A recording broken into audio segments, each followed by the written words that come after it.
terus ada dalam kehidupan kita, dalam setiap musim kehidupan kita. Kita percaya Tuhan ada untuk terus menuntun dan memelihara kita. Mari sebelum kita mulai ibadah kita, mari kita berdoa. Baruk ata Adonai Eloheinu melech haolam. Diberkatilah Engkau ya Adonai, Raja semesta alam, yang menjadikan langit dan bumi, yang membuat kami ada dan berdiri sampai saat ini. Engkau yang sudah membangunkan tubuh, roh, dan jiwa kami di pagi ini, Bapa. Terima kasih atas anugerah-Mu yang besar. Terima kasih atas kebaikan-Mu yang tidak pernah habis-habisnya dalam kehidupan kami. Dalam setiap musim kehidupan kami, Engkau selalu ada bagi kami, Bapa.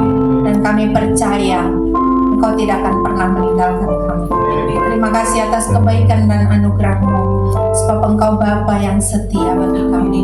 Bapa, sebentar kami mau memulai ibadah kami. Biarlah Roh HaKodes hadir di tempat ini untuk menuntun kami. Terima kasih atas kebaikan-Mu, Bapa. Biarlah kami boleh tunduk dalam hadirat-Mu. Kami juga berdoa untuk teman-teman kami yang saat ini belum hadir atau mungkin tidak bisa hadir karena banyak hal, Bapa. Kiranya Engkau juga terus menuntun mereka dimanapun berada. Biarlah Bapa juga mengingatkan mereka bahwa hari perhentian-Mu, di hari Syabat-Mu ini juga mereka boleh menyediakan waktu, Bapa, untuk minggu-minggu berikutnya. Terima kasih Bapa atas kemurahan-Mu. Kami menolak setiap kuasa kegelapan yang bukan berasal daripada Tuhan. Di dalam nama Yesua, segala kuasa yang tidak berasal daripada Adonai Elohim kami patahkan dalam nama Yesua Masih. Kami percaya biarlah Roh-Mu hadir di tempat ini. Ampunkan, kuduskan untuk setiap dosa dan pelanggaran kami, Bapa. Dari perkataan kami, dari pikiran kami, dari setiap perbuatan kami, Bapa. Ampunkan kami, biarlah kami boleh layak untuk datang ke hadirat-Mu. Kami memuji, memuliakan Engkau Adonai yang besar, yang kekal untuk selama-lamanya. Haleluya, haleluya. Biarlah Roh-Mu hadir di tempat ini. Haleluya. Kami mengundang Roh-Mu untuk hadir di tempat ini. Haleluya. Kami bersyukur kebaikan Tuhan dalam hidup kami.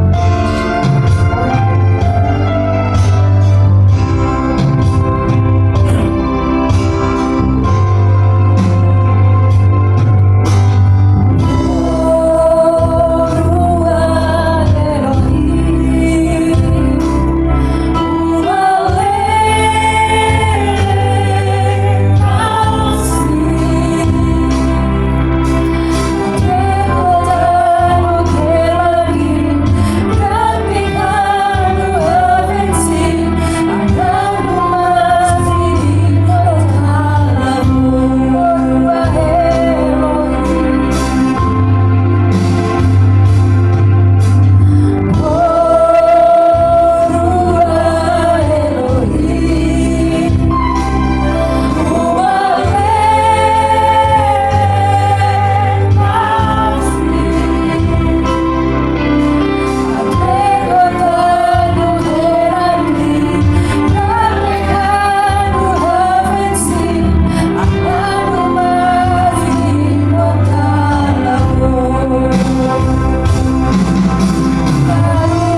firman Elohim, kita mengangkat pujian kita terlebih dahulu. Mari kita katakan, mengalirlah kuasa Roh Kudus, biarlah Roh Kudus memenuhi hati kita sehingga kita menjadi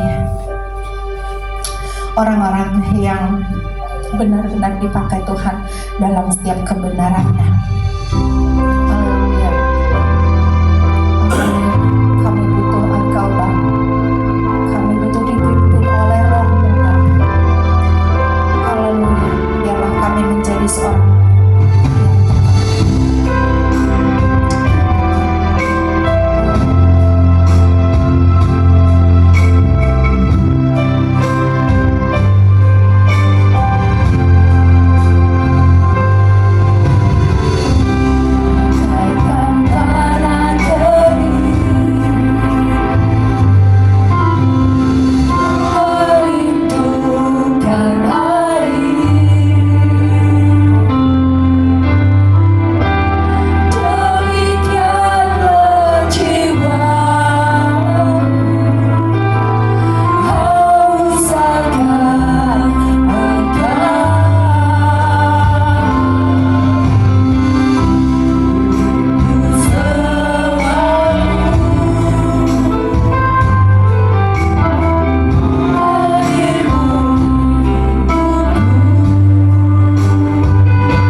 Selamat Shalom Bapak Ibu. Shalom. Baik, kita sekarang mulai sindur kita mulai dengan Matopu. Pada mulanya Matopu, Raja Balak memanggil Bileam untuk mengutuk bangsa Israel, tapi oleh Roh Adonai Elohim mengubah menjadi berkat. Amin. Yaitu Matopu, alangkah indahnya, dan kita lantunkan bersama.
Alangkah indahnya kemah-kemahmu Yakub dan tempat-tempat kediamanmu Israel, dan aku berkat kasih setiamu yang besar, aku akan masuk ke dalam rumahmu, sujud menyembah ke arah baitmu yang kudus dengan takut akan engkau.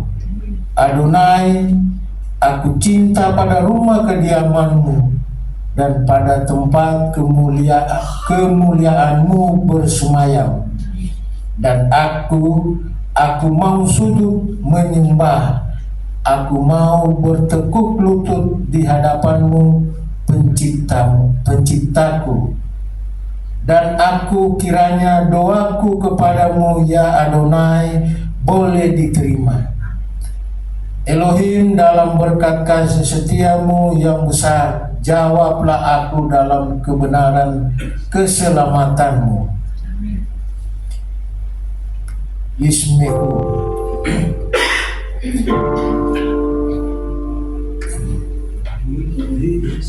Ismeku firmanmu tegar, sombre, sombre, sombre, sama, ore, ore, sama.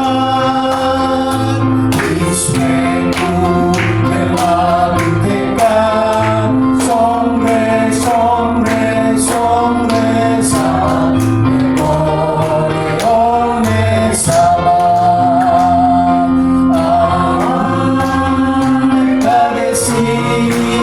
Megadesi servisi sama ulang di seru beitane yuri kasana biskeku memang dekat sombre sombre sombre sama memore one sama.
Bersukacitalah dalam kerajaan-Mu mereka yang menjaga Sabat dan menyebutnya kesenangan, dan mereka yang menguduskan Sabat akan bersukacita oleh kebaikan-Mu. Hari ini adalah hari pesta dalam roh bagi Israel, dikuduskan dan diberkati oleh-Mu. Hari yang paling mulia dari antara hari-hari lain, lambang sukacita penciptaan.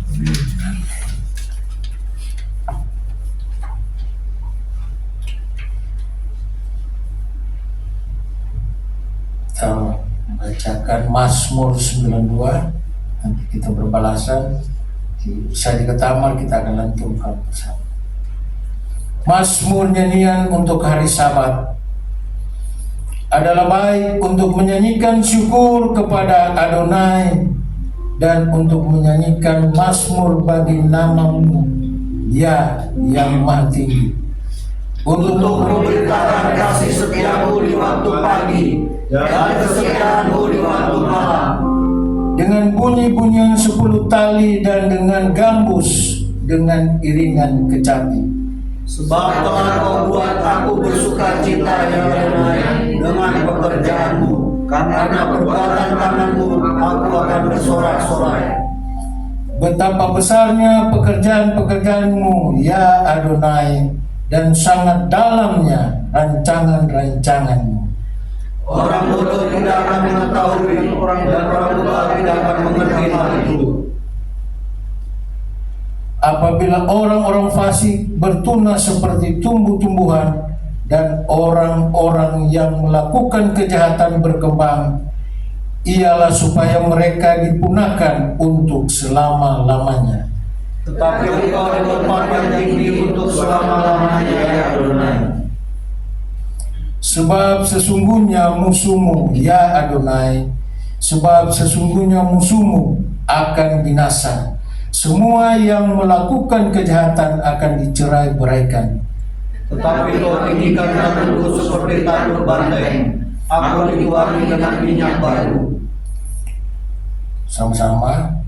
Mataku memandang seteruku, telingaku mendengar perihal orang jahat yang bangkit melawan aku. Saya di pertama kita lakukan.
Orang benar akan bertunas seperti pohon korma, akan tumbuh subur seperti pohon aras di Libanon. Mereka yang ditanam di bait Adonai akan bertunas di pelataran Elohim kita. Pada masa tua pun mereka masih berbuah menjadi gemuk dan segar, untuk memberitakan bahwa Adonai itu benar, bahwa ia gunung batuku dan tidak ada kekurangan padanya. Amin.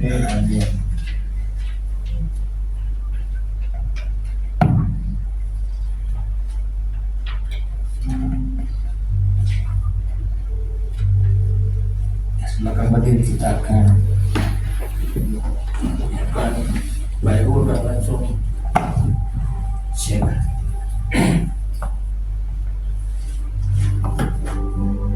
Baruch et Adonai Amevorah.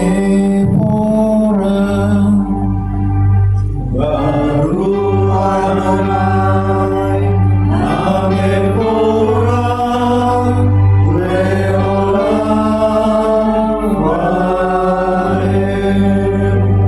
Baruch Adonai Amevorah leolam vaed. Diberkatilah Adonai yang layak dipuja, diberkatilah Adonai yang layak dipuja selama-lamanya, diberkatilah Adonai yang layak dipuja selama-lamanya. Shema, Shema Israel, Adonai Eloheinu, Adonai Echad. Baruch Shem Kevod Malkuto leolam vaed. Dengarlah Israel, Adonai Elohim kita, Adonai Echad. Diberkatilah namanya, mulia kerajaannya untuk selama-lamanya.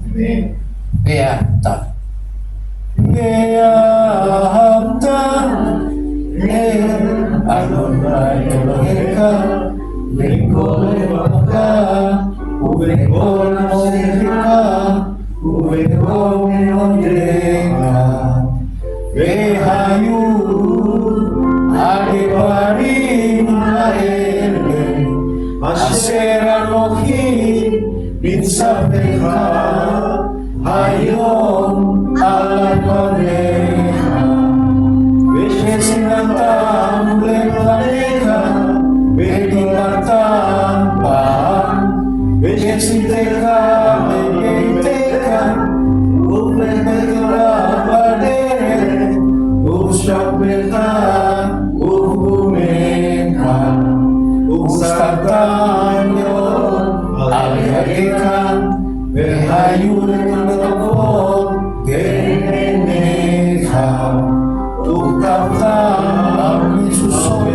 Beteka Ubisareka Lema antiseru Beasitem Eton Mitsotai Beitem Elusim Lelohete Ahani Adonai Elohim Asherot Seitiete Be'eretz Yisrael Be'ayotem Elohim Ahani Adonai Elohim Adonai Elohim Amen. Dan kasihilah Adonai Elohimu dengan segenap hatimu dan dengan segenap jiwamu dan dengan segenap kekuatanmu. Dan apa yang kuperintahkan kepadamu pada hari ini haruslah engkau camkan dalam hati, dan haruslah engkau mengajarkannya berulang-ulang kepada anak-anakmu dan membicarakannya apabila engkau duduk di rumahmu dan apabila engkau sedang dalam perjalanan, apabila engkau berbaring dan apabila engkau bangun.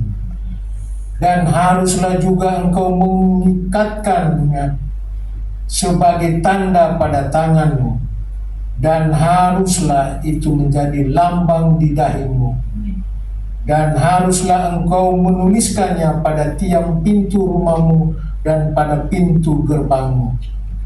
Maksudnya supaya kamu mengingat dan melakukan segala perintahku dan menjadi kudus bagi Elohimmu. Akulah Adonai Elohimmu yang telah membawa kamu keluar dari tanah Mesir supaya aku menjadi Elohim bagimu. Akulah Adonai Elohimmu. Silakan dulu.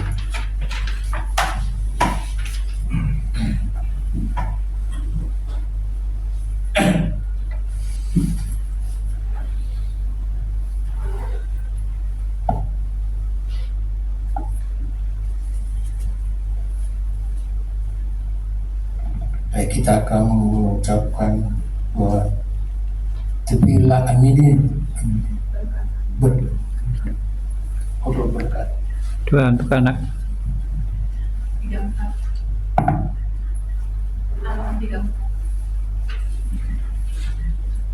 berkat untuk anak.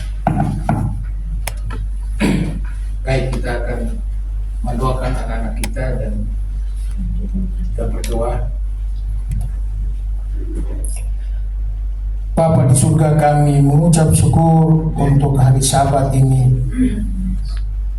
Kami bawa anak-anak kami dan atau cucu-cucu kami ke hadapan hadirat-Mu ya Adonai. Baik mereka di rumah, dimanapun anak-anak dan cucu-cucu kami berada. Kami mohon tangan yang perkasa dan kuat memberkati, melindungi dan menjaga mereka senantiasa, membawa mereka kepada sasaran yang tepat yang Tuhan sudah tentukan dalam hidup mereka. Tuhan tolong pagari anak-anak kami agar terus berjalan di jalan-jalan orang saleh.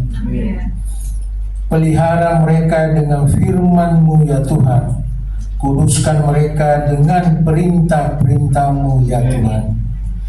sehingga mereka boleh menjadi pewaris kerajaan-Mu di masa-masa mendatang. Berikan kecerdasan dalam berbagai hal, sehingga anak-anak kami bertumbuh dan dibedakan dengan anak lain. Mereka berprestasi dan jadi saksi yang indah bagi kerajaan-Mu di atas bumi ini. Jadikan mereka seperti anak-anak panah di tangan pahlawan. Jauhkan dari segala penyakit, mara bahaya, malapetaka, dan hal-hal buruk lainnya. Bawa mereka ke dalam rancangan-Mu, hari depan yang penuh harapan, penuh berkat jasmani dan rohani, berlimpah-limpah dari tangan-Mu ya Tuhan, bagi mereka semua. Amin. Berkat untuk anak laki-laki. Yesimcha Elohim ke Efraim Feki Manasye. Kiranya Elohim menjadikan engkau seperti Efraim dan Manasye. Engkau akan melupakan masa lalu yang tidak menyenangkan dan akan tetap berbuah sekalipun lingkunganmu tidak mendukung, karena buah-buahmu berasal dari Bapa Surgawi. Untuk anak perempuan, Yesimcha Elohim ke Sarah, Ribka, Rahel, Lea. Kiranya Elohim menjadikan engkau seperti Sarah, Ribka, Rahel, dan Lea.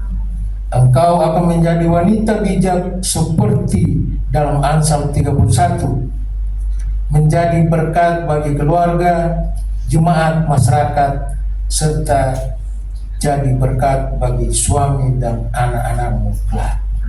Amin.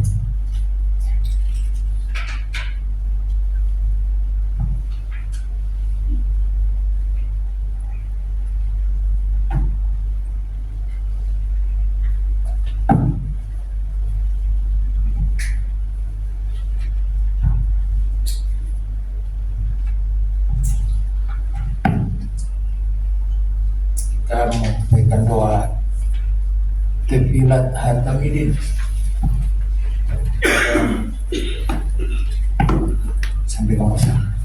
1, 2, 3.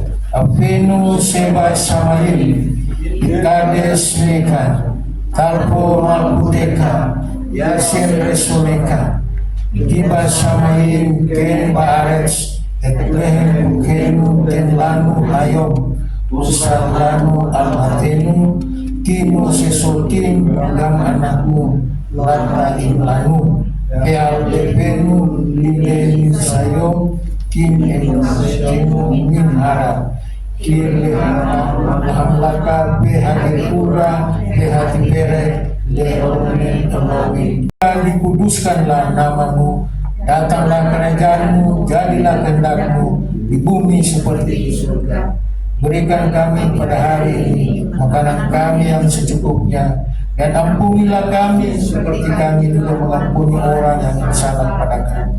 Dan janganlah membawa kami ke dalam pencobaan, tapi lepaskanlah kami pada yang jahat, karena Engkau yang punya kerajaan, kuasa, dan kemuliaan sampai selama-lamanya. Amin.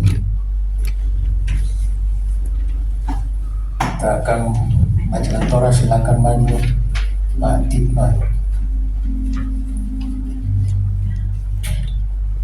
Mari kita naik ke gunung Adonai, ke rumah Tuhan Yakub, supaya Ia mengajar kita tentang jalan-jalannya, dan supaya kita berjalan menempuhnya.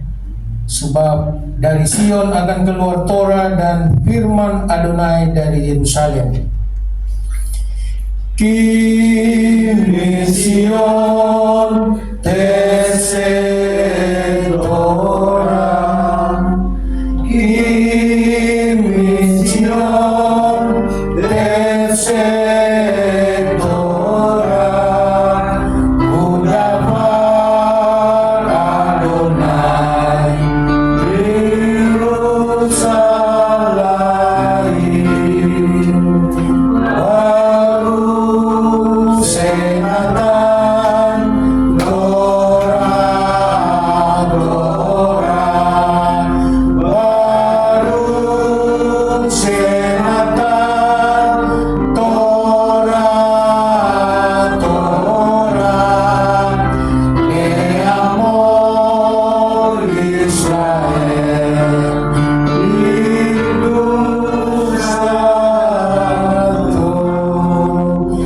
Sion akan keluar Torah dan firman Adonai dari Yerusalem. Diberkatilah dia yang memberikan Torah kepada umatnya Israel dalam kekudusannya. Dia yang memberkati leluhur kita Abraham, Ishak dan Yakub. Kiranya dia memberkati Pasutikno yang telah datang untuk memberkati Tuhan dan Torah. Kiranya yang kudus diberkatilah dia, memberkati Pasutikno dan keluarganya, dan mengirimkan berkat dan kemakmuran dalam segala pekerjaan tangannya. Parasat Semot. Baru ata Adonai hamehura re olam faed. Baru ata Adonai Eloheinu melek haolam aser bakar tanu mikol amin penatan lanu toratu. Baru ata Adonai Oden hatorah. Diberkatilah engkau Adonai Tuhan kami, penguasa alam semesta, yang telah memilih kami dari antara bangsa-bangsa dan memberikan kami Torah. Diberkatilah engkau Adonai yang memberikan Torah. Semot 1 ayat 1 sampai 7. Pe'eleh Semot bene Israel Abaim Mitzrayima et Yaakov is Ufef Tobau. Reuben, Simon, Levi, Yehuda, Isakar, Sebulon, Yamin, dan Naphtali, Gad, Asar.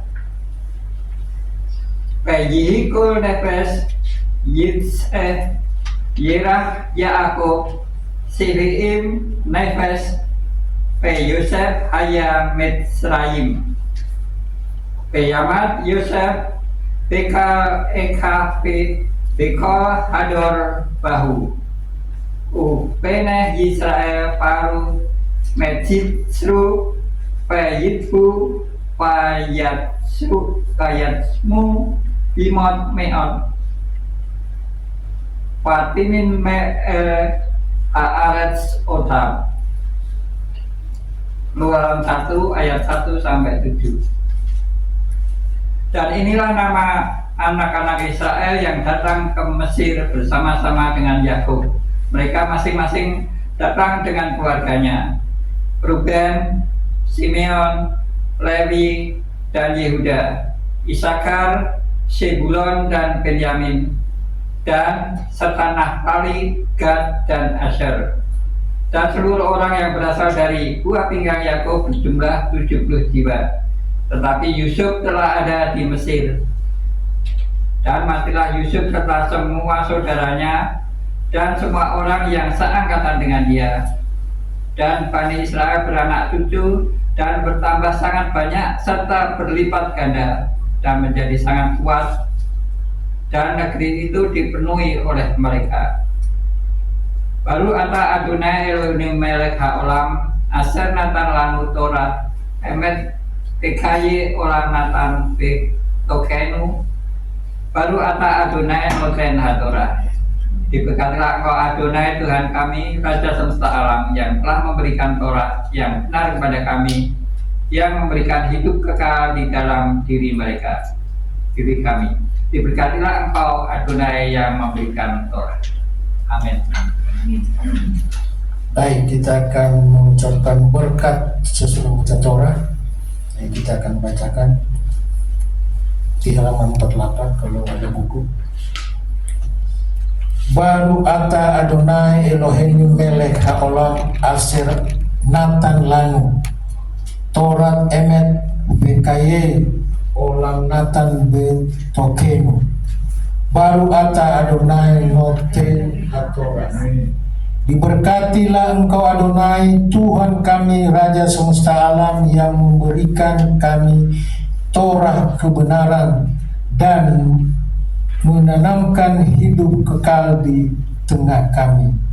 Diberkatilah engkau Adonai pemberi Torah.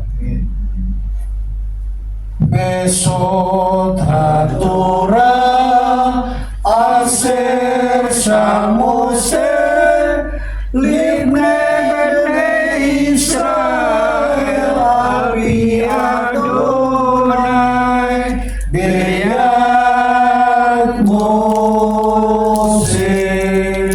Dan inilah Torah yang diberikan kepada anak-anak Israel atas perintah Adonai melalui tangan Mose.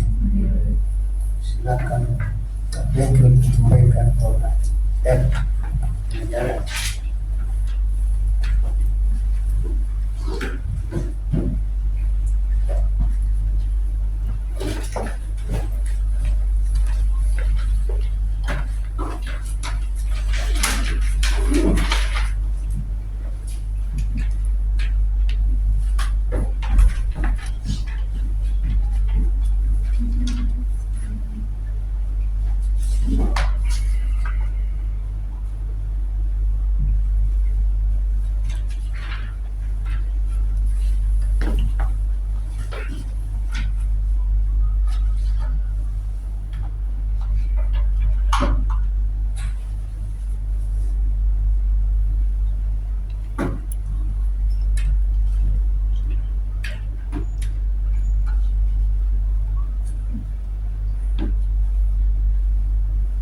Shabbat Shalom.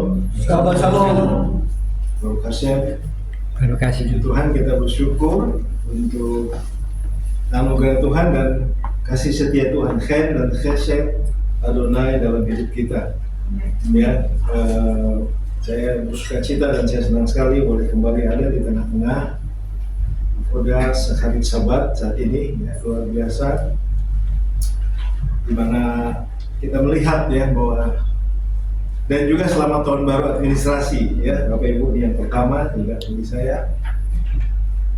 Banyak harapan-harapan yang kita taruh di tahun ini, dan kita berharap supaya tahun ini menjadi tahun di mana Tuhan terus memimpin kita, membawa kita ya sesuai dengan Yeremia pasal 33 ya, bahwa rancanganku adalah rancangan damai sejahtera dan hari depan yang penuh dengan pengharapan. Ya, puji Tuhan, luar biasa. Sebelum kita masuk di dalam pengajaran Torah, ya, kita akan baca dulu ikrar persekutuan kita bersama-sama. Mari kita berdiri. Kita bacakan 2-3. Dengan sukacita aku bersekutu dengan junjungan Yeshua HaMashiach, yang adalah jalan kebenaran dan kehidupan, sumber keselamatan kekal. Seperti caranya tetap melekat pada pokok anggur, demikian ia tinggal dalam kasih dengan melakukan segala perintahnya. Aku akan seperti yang dikatakannya aku ada. Aku akan jadi seperti yang dikatakannya aku akan jadi. Kehidupan yang berbuah lebat bagi kemuliaannya. Firman Tuhan itu perintah bagi kakiku dan terang bagi jalanku. Ia tidak akan kembali dengan sia-sia. Ia akan berhasil dalam perintahnya. Langit dan bumi akan lenyap, tetapi dia tidak bakal selamanya. Haleluya. Amin.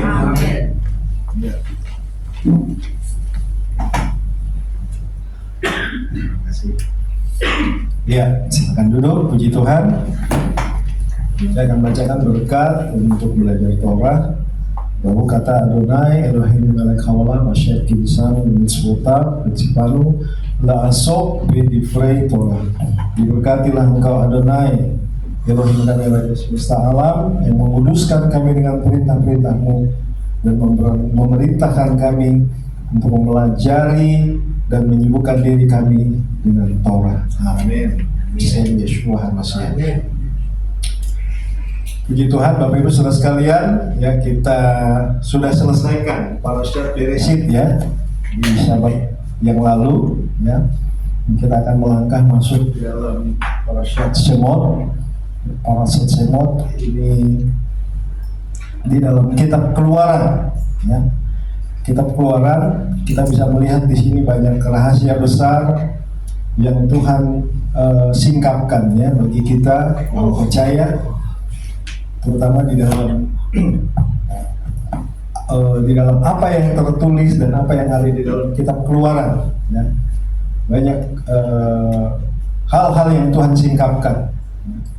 Jadi kitab kedua di dalam Torah ini sebenarnya tidak dimulai dengan Exodus atau Keluaran ya, kata Keluaran, tetapi dengan kata Be'eles Shemot. Tadi sudah dibaca oleh Batiknya, Be'eles Shemot Bani Israel Habaim Mitzrayim. Et Yaakov is Uweitobau, dan inilah nama-nama anak-anak Israel yang datang ke Mesir bersama dengan Yaakov dan seisi rumahnya. Jadi waktu ketika ada kelaparan mereka pergi ke Mesir dan mereka berjumpa dengan Yosef bin Yaakov. Yosef anak Yaakov. Yosef menjadi raja muda di Mesir dan dia menguasai Mesir. Ya, mereka semua pindah ke Mesir dan mereka tinggal di Goshen dan mereka beranak cucu di sana. Ya, mereka luar biasa, bertambah banyak. Jadi ini dimulai bukan dengan keluaran, ya, tetapi dengan kata Be'ele Shemot, yang artinya dan ini adalah nama-nama. Dan inilah nama-nama. Ya, jadi secara gramatikal kata sambung V dan, ya, itu dengan huruf Vav itu berfungsi sebagai jembatan penghubung antara kitab Bereshit dengan kitab Shemot. Ya, jadi itu berkesinambungan, tidak selesai putus sampai di situ, tidak. V selalu memiliki makna hal yang berkesinambungan. Ya. Lalu dikatakan Midrash Rabbah di dalam Midrash Rabbah Shemot 1 Edo mengajarkan bahwa ini menunjukkan satu kesinambungan antara yang turun ke Mesir dan mereka yang keluar. Ya. Anak-anak Yakov yang datang ke Mesir dan yang keluar dari Mesir, yang datang dari yang datang ke Mesir dan yang keluar dari Mesir, yang Exodus. Ya. Meskipun mereka berada di dalam perbudakan, tetapi mereka tetap adalah Bani Israel, ya, tetap umat Tuhan. Orang-orang yang sama yang tetap dipelihara Tuhan. Jadi kita lihat di sini mengapa nama begitu penting dalam tradisi Ibrani, ya, Be'ele Shemot tadi, dan inilah nama-nama. Jadi dalam pandangan para sages Israel, ya, bijak Israel disebut Chazal, Hamim, Zikroda, Ifrachah. Kitab Torah selalu diberikan komentar dan diartikan oleh para Chazal. Chazal itu adalah sages Israel, guru bijak Israel. Bahwa nama seseorang adalah nubuatan kecil tentang esensi jiwanya. Midrash mencatat meskipun bangsa Israel tenggelam dalam 49 gerbang kenajisan, ya, tamei, ya, di Mesir mereka tetap diselamatkan karena 4 hal. Ya, kenapa 49 gerbang kenajisan di Mesir? Kita tahu ketika mereka menerima Torah di Sinai, ya, Matan Torah di Sinai, sebelum menerima Torah selalu ada hitungan apa? Omer. Ya, kita menghitung Omer sampai hari yang ke-50. Nah, ini membalikan, ini membuat satu reverse dari apa yang dialami oleh Bani Israel di Egypt, di Mesir. Ya, mereka mengalami kenistaan. Mereka mengalami hal-hal yang buruk, ya, disebutkan 49 gerbang kenajisan. Tetapi mereka tetap diselamatkan. Ya. Itu makanya selalu menghitung Omer dari hari pertama, ya, sampai hari yang ke-50. Dan pada saat Torah diberikan, mereka dipulihkan kembali. Adonai memulihkan hidup mereka. Jadi mereka diselamatkan karena beberapa hal, ya. Pertama, mereka tidak mengubah nama mereka. Mereka tidak mengubah bahasa mereka. Artinya ketika mereka tinggal di Goshen, mereka tetap menggunakan bahasa Ibri, bahasa Ibrani sebagai satu identitas suatu bangsa yang Tuhan pilih. Mereka tidak membuka satu rahasia yang buruk antara satu dengan yang lain. Ya, mereka tetap menjaga moralitas seksual mereka. Ya. Mereka tetap menjaga kemurnian hubungan mereka, ya, hubungan dengan sesama. Mereka tetap menjaga kemurnian dari kebangsaan mereka. Itu yang luar biasa, sehingga Tuhan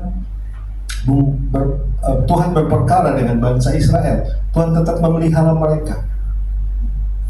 Midrash Rabbah dalam Shemot menanyakan mengapa kitab penebusan justru dimulai dengan nama-nama. Jadi kitab kitab Keluaran ini atau Shemot ini juga disebut kitab penebusan. Jawabannya adalah karena penebusan dimulai ketika nama dan identitas tidak dilupakan. Israel ditebus karena mereka tetap mempertahankan nama mereka, identitas mereka, bahasa mereka. Sekalipun mereka ada dalam perbudakan di Mesir, mereka tidak melupakan itu. Mereka tetap mempertahankan identitas mereka. Identitas umat perjanjian di tengah penindasan yang terjadi atas Israel.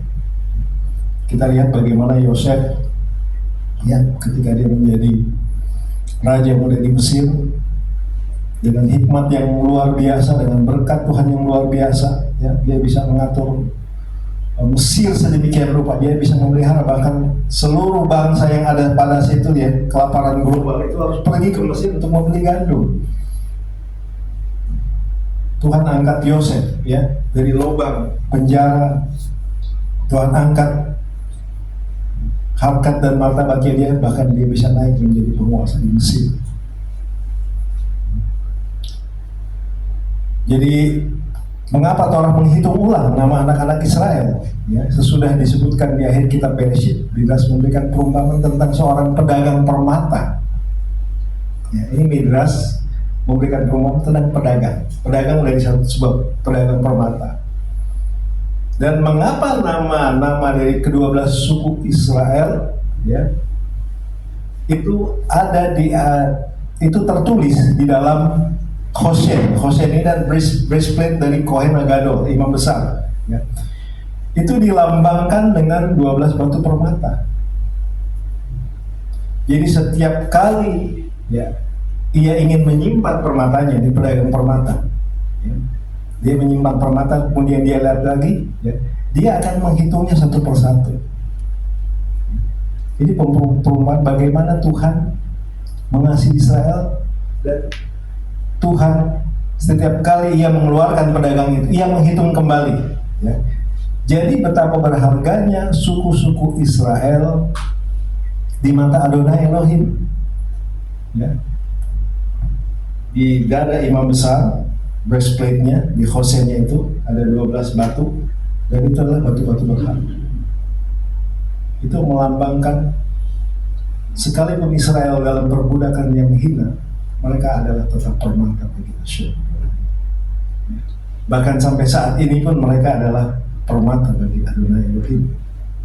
Ya, juga kita, Bapak Ibu Saudara sekalian. Kenapa? Karena kita masuk di dalam pohon zaitun. Kita masuk melalui Yeshua dari suku Yehuda.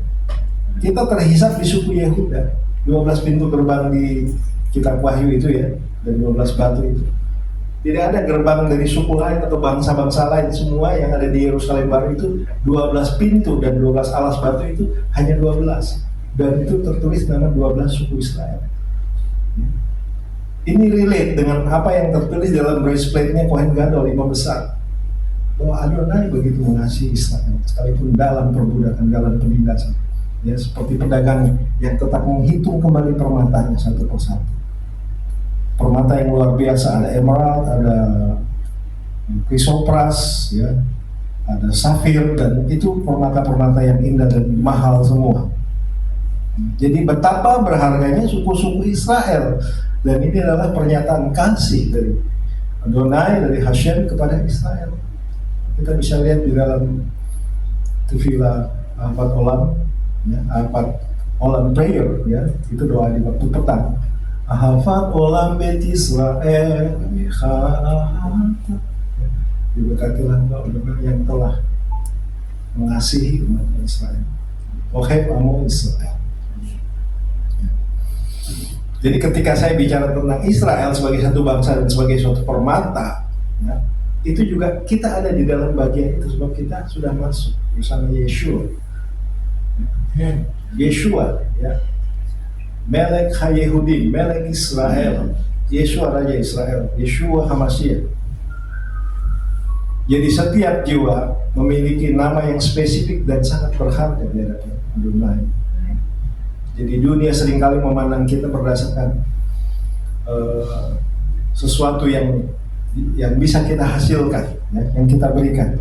Tetapi Adonai memandang kita berdasarkan esensi dari siapakah kita. Ya, jadi nama kita dikenal olehnya bahkan sebelum dunia ini dijadikan. Begitu berharganya kita di mata Tuhan. Kitab Keluaran atau Shemot ini juga disebut dengan sebutan Sefer Yetziat Mitzrayim, yaitu kitab tentang keluarnya bangsa Israel dari Mesir.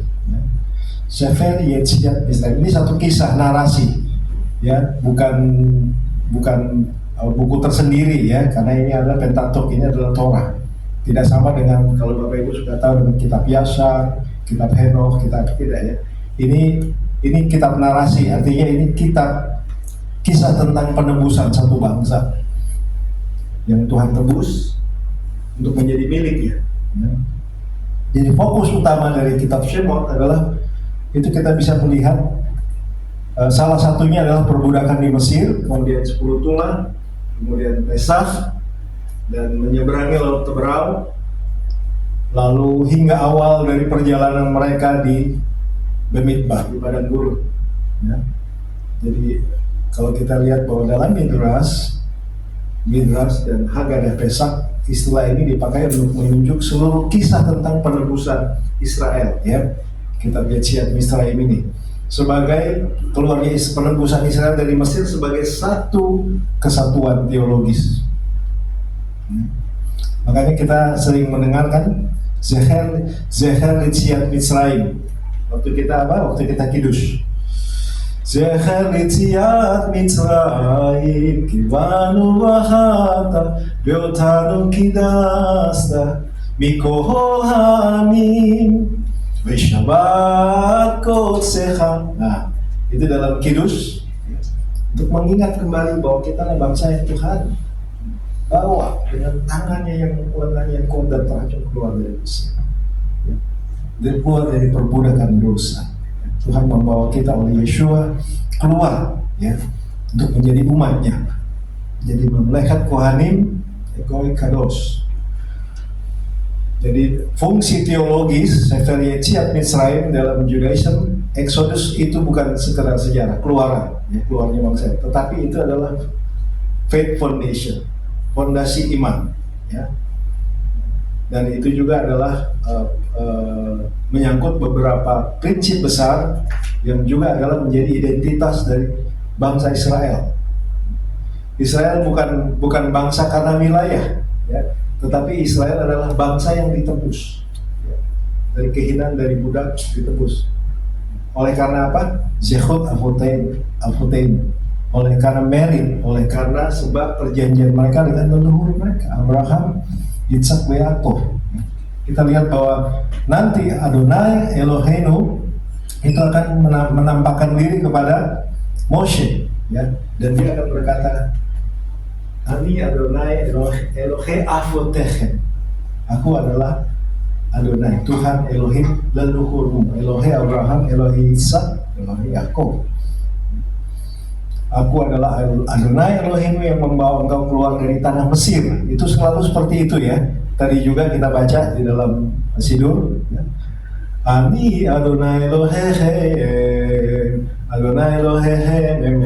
Di frasa sebelumnya itu kan Tuhan menjelaskan, aku yang telah membawa kamu keluar dari tanah Mesir. Jadi itu penting sekali bagi orang percaya, ya, bangsa Yahudi, ya. Dalam Tefilin itu juga bicara tentang penebusan. Mereka mendengar penebusan mereka di Mesir. Jadi perintah Torah selalu didasarkan pada Yetziat Mitzrayim, bukan pada penciptaan dunia. Bagaimana mereka ditebus dalam kisah narasi dari keluarnya mereka dari Mesir. Lalu kita lihat di sini, ya, coba kita baca kembali di dalam Keluaran tadi.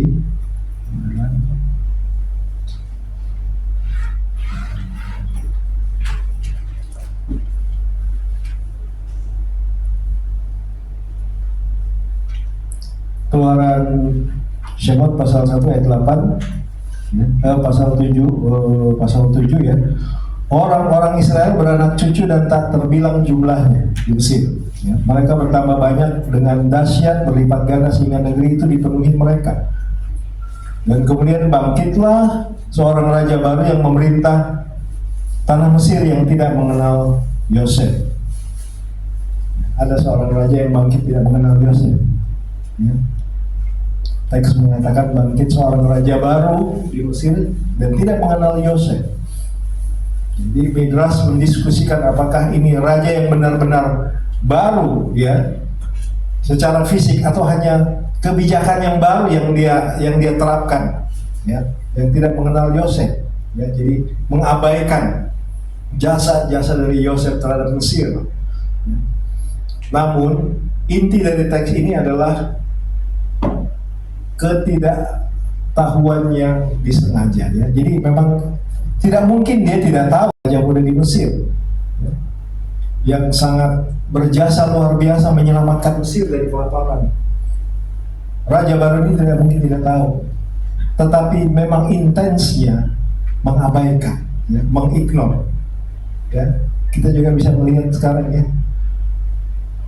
di mana, di media massa, Facebook, di YouTube. Ya. Mereka tidak punya sejarah, tetapi mereka mengklaim itu tanah mereka. Ya. Bapak Ibu saudara tahu ya, they have no history. Tapi dengan ngototnya ya, dengan ininya memaksa bahwa itu tanah kami. Padahal mereka tidak punya sejarah sama sekali. Beda dengan Israel yang mempunyai sejarah yang panjang dan sejarah yang sangat tua sekali. Dan itu semua tertulis di dalam prasasti, dalam sejarah dunia, dalam semuanya ada. Sedangkan mereka tidak. Nah ini sama sifatnya dengan Raja Mesir ini ya. Dia sengaja tidak mau, dia mengignore apa yang telah dilakukan Yosef. Bangkitlah seorang raja baru yang tidak mengenal Yosef. Apakah benar-benar tidak mengenal atau menolak untuk mengenal? Ya. Midrash menjawab, dia mengetahui kontribusi Yosef, jelas. Ya. Tetapi secara politis memilih untuk melupakannya. Jadi prinsip di dalam Torah, prinsip Judaisme melupakan kebaikan ya, masa lalu itu adalah awal dari kejahatan moral. Ini prinsip di dalam Torah ya, dalam Judaisme. Jadi bagaimana mungkin seorang raja Mesir tidak mengenal Yosef yang telah menyelamatkan Mesir dari kelaparan global? Paro atau Firaun memilih untuk memutus mata rantai rasa terima kasih ya, Firaun yang baru ini. Dia ingin membangun sesuatu pemahaman yang baru, sejarah yang baru, begitu. Memutus mata rantai ya, dan sehingga seperti seakan-akan udah itu dilupakan aja dalam sejarah supaya itu tidak tertulis, tetapi tidak bisa. Tuhan itu adalah Tuhan yang adil ya dan benar. Kejahatan terbesar dalam pandangan Torah seringkali dimulai dengan hakara hatov ya, pengakuan atas kebaikan yang hilang. Jadi ketika seseorang berhenti menghargai kebaikan orang lain, dia akan segera mulai melakukan penindasan terhadap orang tersebut. Hati-hati sekali ya, ini akan berbalik kepada kita ya. Kita harus tetap mengingat ya kebaikan-kebaikan yang kita terima dalam hidup, kebaikan Tuhan, kebaikan sesama kita, sehingga apa itu menjadi berkat bagi kita ya. Firaun menggunakan narasi ketakutan ya. Di sini dikatakan, mari kita bertindak bijaksana terhadap mereka supaya mereka jangan bertambah banyak ya. Di ayat 10, marilah kita bertindak dengan bijaksana supaya mereka jangan bertambah banyak lagi. Jika terjadi peperangan, jangan bersekutu nanti dengan musuh kita dan memerangi kita lalu pergi dari negeri ini. Ini menjadi satu ancaman bagi Firaun yang baru ya, yang melupakan Yosef, yang sengaja melupakan jasa Yosef. Dia takut sekali ya kalau bangsa Israel yang sangat besar ini bangkit kemudian melakukan pemberontakan. Semua pertumbuhannya berlipat-lipat luar biasa. Tuhan membuat Israel semakin banyak ya, jumlahnya.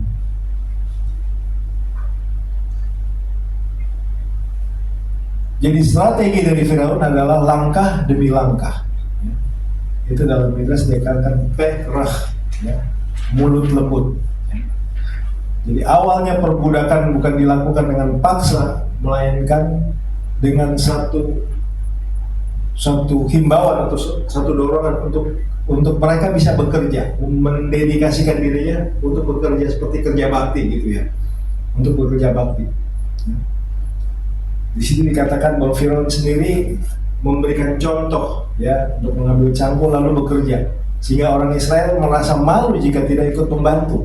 Ya, jadi ini dengan pelan-pelan mereka mempunyai satu siasat supaya bangsa ini bisa dipunahkan, ya, dipunahkan bahkan diawali dengan ditindas. Setelah mereka menyerahkan kebebasan mereka secara sukarela, ya, Israel mau, ya, barulah beban itu diperberat menjadi apa? Menjadi perbudakan yang mematikan. Ya, jadi himbauan, ayo kita bangun negeri ini, ya, berikan tenagamu, ya, seperti itu, ya, supaya kita bisa bangun Mesir ini, ya, seperti itu. Bapak Ibu tahu juga kan sejarah tentang ketika Jepang menjajah negeri kita, ya. Dainippon, ya kan, saudara tua, ya, dieluk-elukan, tapi lama-lama apa? Dipekerjakan sebagai pekerja Romusa, ya, kerja paksa, kerja dengan, ya, seperti ini. Saya melihat itu ada persamaan seperti ini. Firaun melakukan hal yang sama juga dengan apa yang dilakukan kepada Bani Israel. Jadi strategi Firaun adalah dehumanisasi. Bangsa ini terlalu banyak, ya. Dehumanisasi, ya. Dulu waktu COVID tahun 2000 juga, ya, 2020, 2021 sampai awal 2022, ya, banyak sekali berkembang apa namanya isu-isu, ya. Ini apa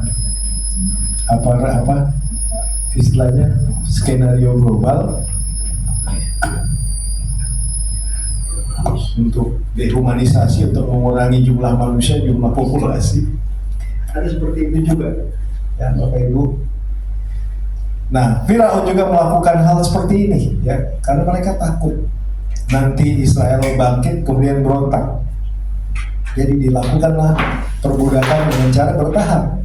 Ya, pertama baik, lama-lama menjadi satu kerja paksa, ya, kerja rodi, kerja romusa. Dengan apa? Tujuannya penderitaan dan penghancuran identitas Israel. Tetapi semakin Israel ditindas, semakin mereka bertambah. Midrash menegaskan di sini bahwa penindasan tidak membatalkan semangat mereka, ya, untuk mengenal Elohim, semangat mereka untuk bebas sebagai satu bangsa.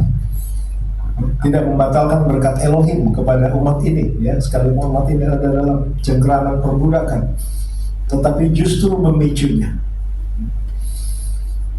Para sages, para bijak Israel dalam Midrash menceritakan bahwa Firaun memerintahkan orang Israel untuk membangun kota Pitom dan Ramses, dan satu kota. Jadi kita lihat sekarang, ya, Jakarta katanya ibu kota mau pindah ke sana, tapi belum kelar-kelar juga begitu, ya. Dan saudara bisa bayangin satu bangsa Israel diperintahkan Mose untuk diperintahkan Firaun, ya, untuk membangun kota Pitom dan Ramses. Itu tidak main-main, ya, dengan batu-batu yang sedemikian besar, ya. Saya juga nggak bisa membayangkan. Saya yakin dan percaya, ya, bahwa piramid dan sedangkan kota aja dibangun oleh budak-budak Ibrani, ya. Jadi saya membayangkan begini, berarti piramid itu juga adalah andil dari orang Ibrani. Saya percaya itu, ya. Saya percaya itu ada prasasti juga, ya. Bahwa apa yang peninggalan dari Egypt itu juga adalah bagian-bagian yang dikerjakan dulu oleh budak Ibrani, ya, orang-orang Ibrani. Namun tanah di sana adalah tanah rawa, ya, Pitom dan Ramses. Setiap kali mereka membangun satu tingkat, bangunannya itu tenggelam, ya. Jadi ini adalah puncak dari satu kekejaman, ya. Mereka memberikan pekerjaan yang sia-sia kepada orang-orang Israel. Itu istilahnya avodat tareh, pekerjaan yang sia-sia, karena memang tujuannya untuk menindas Israel. ya. Membangun kota tetapi menghancurkan jiwa dari satu bangsa, ya, dan harapan dari bangsa Israel. Jadi kita lihat di sini, ya, dan secara refleksi kita lihat perbudakan spiritual seringkali dimulai dengan cara yang sama. Ya, kita tergoda juga dengan hal-hal yang halus, ya, kemudian menjadi satu kebiasaan hingga akhirnya itu menjadi satu rantai yang menghancurkan hidup kita, kerohanian kita. Ya, si jahat seringkali menggunakan hal seperti itu untuk menghancurkan anak-anak Tuhan tanpa kita sadari. Sebab itu firman Tuhan katakan, berdoalah dan berjaga-jagalah supaya engkau tidak jatuh. Ya. Roh memang penurut tetapi daging ini lemah. Daging ini lemah. Puji Tuhan, kita percaya kita akan tetap terus kuat di dalam Tuhan, ya, di dalam kuasanya. Amin. Di tengah kegelapan dekrit Firaun untuk membunuh bayi laki-laki, ya, muncul dua tokoh yang luar biasa, yaitu Sifra dan Puah. Sifra dan Puah, ya, ini bidan-bidan. Kalau kita tidak tahu, kita hanya membaca Alkitab kita, Torah kita dengan versi LAI, ya, atau versi Indonesia, ya, dengan atau King James. Kita akan menyangka bahwa Sifra dan Puah itu adalah bidan-bidan orang Mesir. Tidak. Midras mengidentifikasikan mereka sebagai Yochebed, ibu Moshe, dan Miriam, kakak Moshe. Jadi Sifra itu adalah Yochebed, dan Miriam itu adalah kakak. Dan Miriam dan Puah itu adalah Miriam. Ya, Miriam kakak Moshe. Ya, mereka kan 3 bersaudara, ya. Miriam, Aharon, kemudian Moshe. Itu adalah Sifra dan Puah. Dikatakan di sini di dalam ayat 17, ya, ayat 17. Tetapi bidan-bidan itu takut akan Elohim dan tidak melakukan seperti yang dikatakan Raja Mesir kepada mereka dan membiarkan bayi-bayi itu hidup. Firaun memerintahkan untuk membunuh semua anak laki-laki. Sebab Firaun tahu, ya, Firaun tahu secara spiritual, dia tahu bahwa akan ada seorang penebus yang lahir dari bangsa Ibrani. Ya, itu menjadi ketakutannya dia, makanya dia mengirim. Ini sama juga dengan Herodes, ya. Herodes menguasai Yudea, dia takut ketika orang Majus datang memberitakan bahwa akan lahir raja orang Yahudi, ya. Itu menjadi ancaman buat dia, sehingga dia bunuh semua anak-anak di Bethlehem di bawah umur 2 tahun. Ini mempunyai satu paralel, persamaan, ya. Tetapi Tuhan tetap melindungi, ya. Bidan-bidan itu takut akan Elohim. Takut akan Elohim itu artinya yirat Hashem, yirat Elohim, ya. Bukan artinya ketakutan seperti hukuman. Yirat itu takut Tuhan, yirat Hashem, mengasihi Hashem maksudnya. Ketika kita mengasihi Adonai, ada yirat Adonai, ada yirat Hashem dalam hati kita, ya. Bukan suatu ketakutan yang bagaimana, ya, tapi itu adalah suatu kekaguman, ya. Sesuatu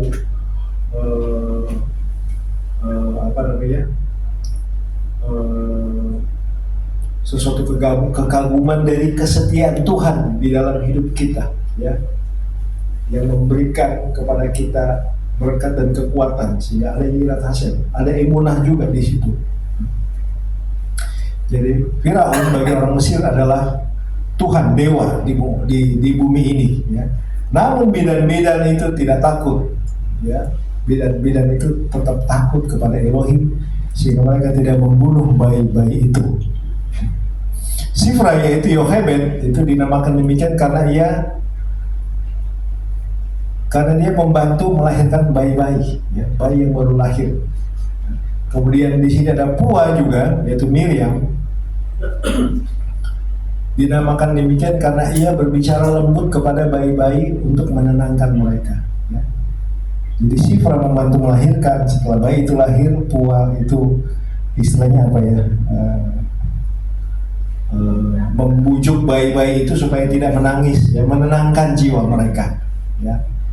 itu berbicara lembut, apa istilahnya dininabobokan begitu ya. Itu nama istilah Ibrani itu poah kepada bayi-bayi untuk menenangkan jiwa mereka. Lalu di sini dikatakan Firaun memanggil mereka, mengancam mereka dengan hukuman mati, tetapi mereka tidak hanya menolak perintah Firaun, mereka bahkan memberikan nutrisi dan perlindungan tambahan bagi bayi-bayi yang mereka pelihara, yang mereka tolong, ya, dari orang-orang Ibrani. Ya, ketika ditanya mengapa mereka tidak melakukan artinya untuk membunuh bayi-bayi itu, ya, mereka menjawab dengan hikmah, dengan kecerdikan. Perempuan Ibrani tidak sama dengan perempuan Mesir, ya, mereka lebih kuat, ya, mereka sudah melahirkan, bahkan sebelum para bidan-bidan datang mereka sudah melahirkan. Itu luar biasa ya, bidannya belum datang, jadi melahirkan sendiri begitu. Itu satu kekuatan yang Tuhan berikan itu kepada orang Ibrani, ya, orang-orang Israel untuk melahirkan anak-anak mereka.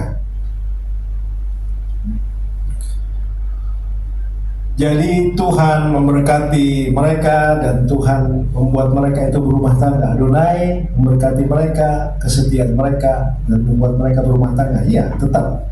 Yochebed itu adalah istri dari Amram, ayah dari Moshe. Ya. Kemudian Miriam itu kalau nggak salah dia mempunyai suami, ada Kaleb ben Yefune. Ya, saya kurang tahu ya, tetapi Tuhan memberkati mereka, ya.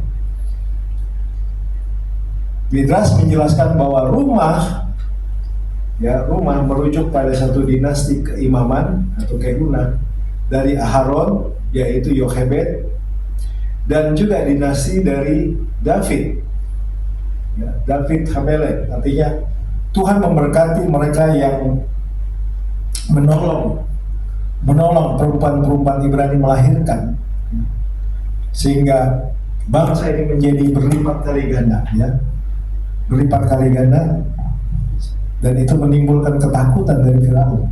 Tetapi Tuhan tetap melindungi, ya, dengan caranya, ya, yang luar biasa, ya.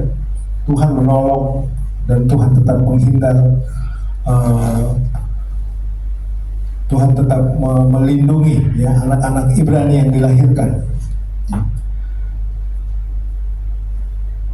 Jadi penebusan bangsa Israel tidak dimulai dengan guntur dan kilat di Gunung Sinai, ya, melainkan dimulai dari keberanian dua orang wanita, yaitu Yochebed dan Miriam, ya, Sifra dan Puah, ya, itu nama mereka harus menggunakan nama Mesir, ya, supaya mereka tidak dicurigai, ya. Mereka memilih untuk melakukan apa yang benar, ya, meskipun nyawa mereka menjadi taruhannya. Jadi keberanian dari mereka ini, ya, keberanian moral, ya, itu adalah benih dari mujizat yang akan terjadi bagi bangsa yang baru lahir ini. Bangsa yang akan diberikan itu bangsa Israel. Oke, kita lihat kemudian di dalam Keluaran 2 ayat 1-2, Mose lahir dan diselamatkan. Ya, seorang laki-laki dari keluarga Lewi kawin dengan seorang perempuan Lewi, lalu mengandunglah ia dan melahirkan seorang anak laki-laki. Ketika dilihatnya bahwa anak itu cantik, disembunyikannya 3 bulan lamanya. Ya, ini bahasanya agak lanjut, cantik, ya, sebetulnya elok sebetulnya. Ya. Seorang laki-laki dari kaum Lewi mengambil seorang perempuan Lewi. Ya, ini ada satu pertanyaan. Ya, Midrash bertanya, mengapa Torah tidak menyebutkan nama Amram dan Yochebed? Shemot Rabah 1 ayat 19 katakan, pada saat dekret Firaun keluar untuk membunuh anak-anak laki-laki di bawah umur 2 tahun, Amram itu menceraikan Yochebed agar tidak melahirkan anak yang akan dibunuh. Ya, karena ini takut, ya, saya nanti punya anak, pasti anaknya dibunuh atas perintah Firaun, ya, karena Firaun takut akan lahirnya seorang penebus, ya, penyelamat Israel. Ya. Nah, di sini peran dari Miriam. Namun Miriam kecil menegur ayahnya, ya, Miriam juga adalah anak dari Amram dan Yochebed. Ya. Keputusan ayah Amram, maksudnya, ya, kata Miriam, lebih kejam daripada keputusan Firaun. Ya, Firaun hanya membunuh anak laki-laki, tetapi ayah mencegah semua kelahiran. Lalu Midras katakan disinilah kemudian Amram bertobat. Ya, jadi Amram menikah kembali dengan Yochebed. Jadi sempat bercerai, tetapi bersatu kembali karena peran dari Miriam. Ya, ini Midras yang mengatakan. Jadi Tuhan turut bekerja juga untuk apa? Untuk membangkitkan benih-benih ilahi, ya, keturunan-keturunan dari Bani Israel yang akan melepaskan Israel dari perbudakan. Jadi penebusan dimulai dari keberanian moral untuk mengoreksi keputusan dari pemimpin, ya, dalam hal ini Miriam, ya, dia berani, ya. Dia mau supaya ayahnya tetap berhubungan dengan ibunya Yochebed. Lalu di sini dikatakan ia melihat bahwa anak itu baik, ya. Ketika Mose lahir, di sini dikatakan anak itu baik. Di sini dikatakan cantik, ya, jadi kurang pas juga sepertinya, ya. Kitov, dipakai frasa kitov, ya, adalah baik. Rasi mengatakan saat Mose lahir, rumah itu dipenuhi dengan cahaya, dipenuhi dengan terang. Ya, rumah Amram dan Yochebed ini menandakan bahwa jiwa Mose, ya, terhubung dengan terang atau cahaya dari penciptaan itu sendiri. Ya. Mose memang dipilih oleh Adonai secara khusus menjadi gembala Israel dan menjadi penebus bagi Israel. Ya. Penebus Israel. Prinsip dari Midras adalah penebus Israel membawa Or Haganus, yaitu cahaya yang tersembunyi. Ya. Midras menekankan juga bahwa Yochebed tidak sekedar melihat bayi lucu, ya, yang tadi katakan Kito, bayi ini cantik, ya, di sini Elai katakan cantik, Kito baik sebetulnya, ya, indah, ya. Tetapi Yochebed melihat melihat destiny, melihat tujuan ilahi, ya, melihat ke depan akan ada satu penebus yang akan lahir. Jadi lahirnya Mose itu adalah sebuah simfoni, ya. Simfoni, ya, sesuatu lagu, ya, suatu rangkaian lagu yang indah, yaitu perlindungan ilahi. Lalu Yochebed menyembunyikan selama 3 bulan. Mereka menyembunyikan karena mereka takut anak ini dibunuh oleh Firaun. Karena anak laki-laki, kalau anak perempuan boleh dibiarkan hidup. Kemudian menaruhnya dalam sebuah peti keranjang. Bahasa Ibrani adalah tefa. Nah, kata tefa ini adalah sama juga yang digunakan untuk bahtera Nuh, tefa, ya, tefa, bahtera. Jadi seperti bahtera Nuh yang menyelamatkan manusia dari air bah, tefa Mose menyelamatkan harapan Israel, ya, yang ada yang dari air dari sungai Nil. Jadi ini mempunyai satu dimensi, ya, jadi mempunyai apa sih, ya, alegori, kesamaan daripada apa itu tefa, peti, ya, peti kecil untuk menaruh Mose, dan juga bahtera Nuh disebut juga tefa. Dua-duanya selamat dari air, ya. Bahtera Nuh selamat dari air, ya, air bah, dan Mose diselamatkan juga oleh air, ya, di sungai Nil.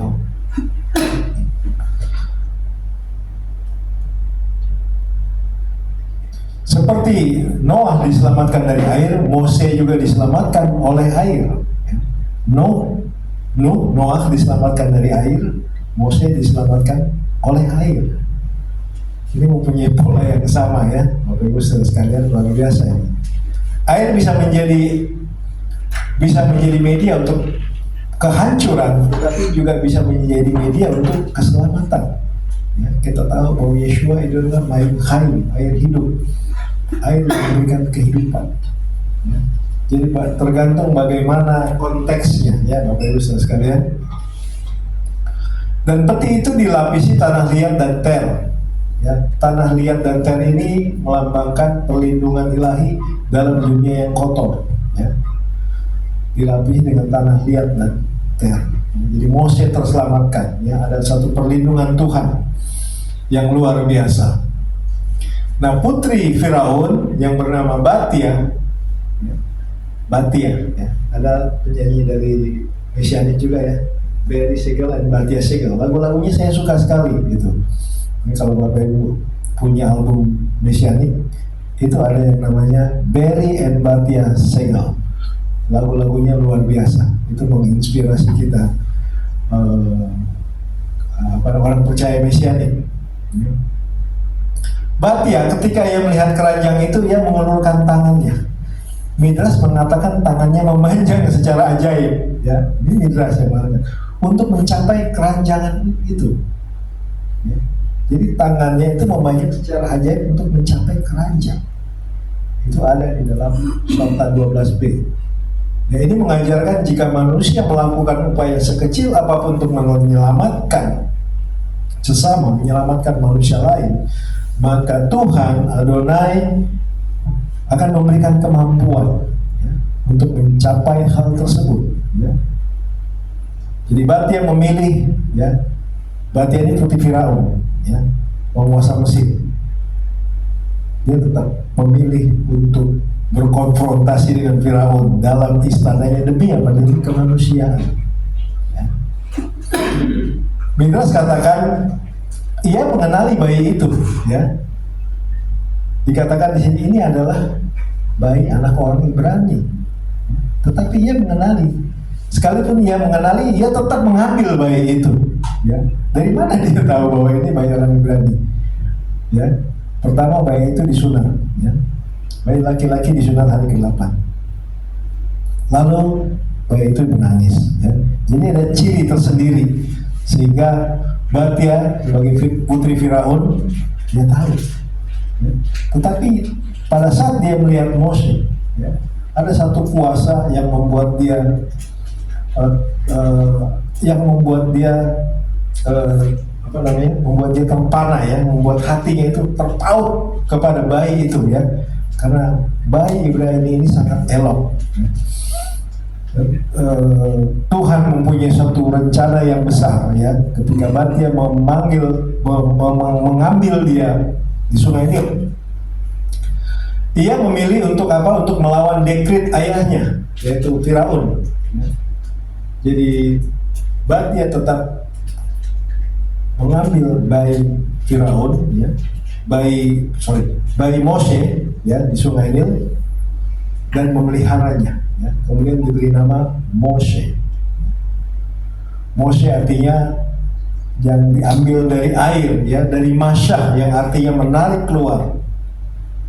Nama Mose Rabbeinu. Bukan karena ia ditarik dari air, tapi karena ia akan menarik Israel keluar dari Mesir. Ya. Itu tujuannya, destininya, apa yang ditetapkan oleh Tuhan kepada Mose nanti. Ya. Mose bertumbuh di istana, tetapi hatinya ada di luar tembok istana. Setelah Mose dewasa, ia pergi mendapatkan saudara-saudaranya, yaitu dalam Keluaran 2 ayat 11. Ya, di sini dikatakan ia melihat penderitaan mereka. Ya, jadi ini bukan sekedar melihat dengan mata, tetapi ia memikul beban mereka di dalam hatinya. Ya, karena dia tahu itu adalah saudara-saudara sebangsanya, sesama bangsa Ibrani. Ia meletakkan bahunya di bawah beban setiap orang Ibrani. Jadi ada beban. Ya. Tuhan sudah menaruh dalam hatinya satu beban. Ya. Bahwa ini adalah umat yang harus kamu bawa keluar. Lalu mengapa Mose harus melarikan diri ke Midian? Ya. Kan dia ketahuan dia membunuh orang Mesir. Dia melarikan diri ke Midian. Mengapa calon pemimpin besar harus menghabiskan puluhan tahun sebagai gembala? Dia lari, kemudian dia ngangon kambing domba. Ya. Midras menjelaskan bahwa Adonai menguji para pemimpin melalui domba. Satu kali seekor domba lari dari kawanan yang digembalakan oleh Mose. Mose mengejarnya hingga ke sumber air. Lalu ketika ia melihat anak domba itu minum, Mose berkata, "Aku tidak tahu bahwa engkau lari karena haus. Ya. Engkau pasti lelah." ia kemudian menggendong anak domba itu kembali ke kawanan. Jadi Tuhan katakan di sini adalah karena engkau memiliki belas kasihan terhadap domba yang kau gembalakan, ya, maka engkau layak juga mengembalakan domba-domba Israel, domba-dombaku. Jadi seorang pemimpin, istilahnya Tuhan katakan di training sebelum dia mengembalakan satu umat yang besar, dia mengembalakan kawanan domba dari Yitro. Itu adalah satu cikal bakal, satu training Mose yang luar biasa yang dijalaninya untuk menjadi pemimpin besar, pemimpin bagi Israel, bahkan penebus dari Israel. Ya. Elohim bertindak dengan membangkitkan seorang penebus bagi generasi Israel yang diperbudak. Ya. Mengapa? Karena pembebasan dari perbudakan yang disebut penebusan harus dilakukan oleh seorang penebus, yaitu Hagoel. Proses penebusan ini paralel dengan penebusan umat manusia juga dari perbudakan dosa yang dilakukan oleh Yeshua. Ya. Karena Mose membebaskan Israel sebagai penebus, itu juga adalah gambaran dari Mesias, Yeshua, yang membebaskan manusia dari perbudakan dosa. Paralel, ya. Yang lalu kita lihat Yosef paralel dengan Mesias, Yeshua. Ya. Ini kita lihat lagi kemudian penebus yang selanjutnya. Ya. Kalau Yosef adalah gambaran dari Mashiach ben Yosef. Ya. Karena Mose paralel dengan gambaran penebus Hagoel, ya, yang akan menebus Israel keluar, sama dengan ketika Yeshua menebus manusia dari perbudakan dosa. Ya. Mose adalah penebus pertama dan juga penebus terakhir. Ya. Ini tertulis di dalam Shemot Rabbah 2 ayat 4. Jadi ini tidak berarti bahwa Mose akan bereinkarnasi di akhir zaman, tidak. Tetapi penebus terakhir tersebut adalah Hamasiah yang harus berasal dari suku Yehuda. Ya. Ini adalah nubuatan. Sementara Mose adalah dari suku Lewi, dia tidak mungkin menjadi Hamasiah di akhir zaman. Ya. Ini adalah seperti alegori. Ya. Kalau begitu, apa arti tulisan itu? Peran Mose membawa Torah, ya, yaitu sebagai penebus pertama, lalu kemudian akan dipenuhi, ya, akan digenapi oleh Mesias sebagai penebus kedua, ya, yang akan menjalani dan memberi tafsir yang tepat dari Torah yang dibawa oleh Mose. Ya. Penebus pertama membawa Torah, penebus kedua memberikan arti Torah, ya, memberikan pengertian Torah. Penebus pertama menebus Israel, penebus kedua yaitu Mesias akan menebus seluruh manusia, seluruh dunia. Jadi kita tambahkan di sini ada hubungan yang saling mencakup antara nama Moshe dengan Mashiach yang sesuai dengan gematria. Ini ada di level sod, ya, Bapak Ibu Saudara sekalian. Moshe sama dengan gematrianya 345, sama dengan Silo. Silo itu di kitab Kejadian, ya. Silo itu raja yang akan datang, yaitu Mesias. Dan Mashiach, ya, dengan gematria 363 itu sama juga dengan Mose Chai, Mose yang hidup. Jadi Mose Chai, Mose yang hidup itu adalah Mose kedua, yaitu Yeshua. Ya, luar biasa, ya, satu gambaran yang sangat paralel antara Mose Rabbeinu dengan Yeshua HaMashiach, ya, juru selamat kita. Sedikit lagi, ya, Bapak Ibu, kita lanjutkan ke Semak Berduri, ya. Jadi puncak dari para saat ini adalah perjumpaan di Gunung Horeb. Mose melihat sebuah pemandangan yang aneh, ya, yaitu semak berduri, ya, atau sneh yang menyala tetapi tidak dimakan api, ya, tidak dimakan api, ya. Jadi bagaimana mungkin semak berduri, pohon, ya, ada apinya tetapi semaknya itu tidak terbakar, ya. Semaknya itu tidak terbakar. Ini kan sesuatu yang sangat ajaib, begitu, ya, ajaib dan luar biasa penampakan ini. Mengapa Elohim menampakkan diri justru dalam semak duri, bukan dalam gunung, di atas gunung atau istana? Mengapa? Jawabannya adalah bahwa sungai atau semak berduri itu melambangkan kerendahan, penderitaan, ya, tempat yang terabaikan. Elohim berkata secara implisit bahwa aku menyertai Israel dalam penderitaan mereka. Tidak ada tempat yang kosong dari hadiratnya. Bahkan semak berduri pun Tuhan ada di situ. Api menyala tanpa membakar semak berduri itu. Burning bush. Israel terbakar oleh penderitaan, tetapi tidak dilenyapkan. Penindasan Mesir tidak akan bisa menghancurkan, memusnahkan rencana Elohim. Ya, seperti ayat 12 katakan, aku akan menyertaimu. Ki eyetimah. Midrash menekankan Elohim tidak memberikan Moses strategi politik. Elohim memberikan kepada Moses kehadirannya. Ya, nanti kita bisa lihat di ayat 14 dan 15. Jadi kepemimpinan sejati dalam Torah bukan karena kemampuan ya seseorang, tetapi apa? Tetapi karena penyertaan ilahi, ya, divine presence dalam hidup kita. Amin, saudara. Oke, selanjutnya di sini. Lalu Mose bertanya, jika mereka bertanya apa namanya? Ya, Midrash menjelaskan Mose tidak bertanya karena ia tidak tahu.